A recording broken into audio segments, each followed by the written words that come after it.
Cliff, first of all, why are sales so bad?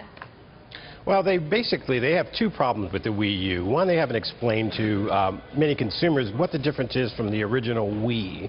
A lot of people still think that the Wii U is just an add-on tablet instead of being a whole new console.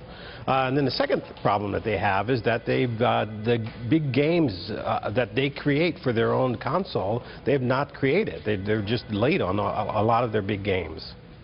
So how does this bode for the upcoming Xbox One, the Sony PlayStation 4?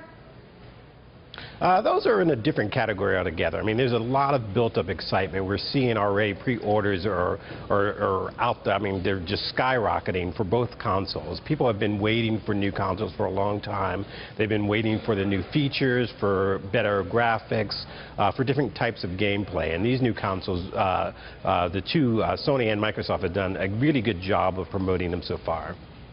So what about Ouya then? You know, it's a much cheaper console. It's a company that's billing itself as a place where it's easy for developers to build games. You know, what does the future hold for Ouya, given what else we're seeing in the console market?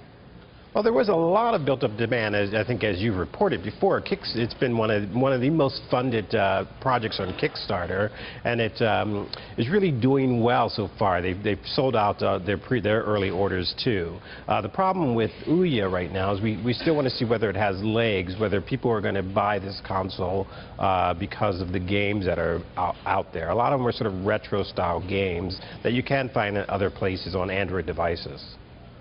So, given what else is happening in the market, what can Nintendo do? You know, they've been spending a lot of money on R&D. That doesn't seem to be working. How does Nintendo motivate developers?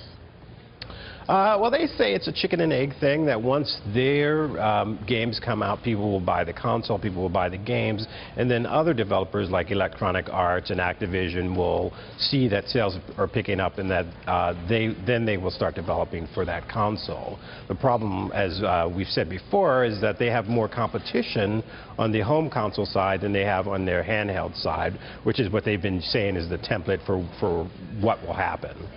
And what do you think are the prospects for an EA and some of the bigger studios to actually start making games for it? Right now they're very slim. If you talk to the developers, they say, look, we're waiting to see what happens with this console. I mean, Nintendo can pull a rabbit out of the hat when they finally get their games out and sell a lot of consoles. And if that's the case, then we might see sales pick up next year for the Wii U. But it's going to be a long slog for them.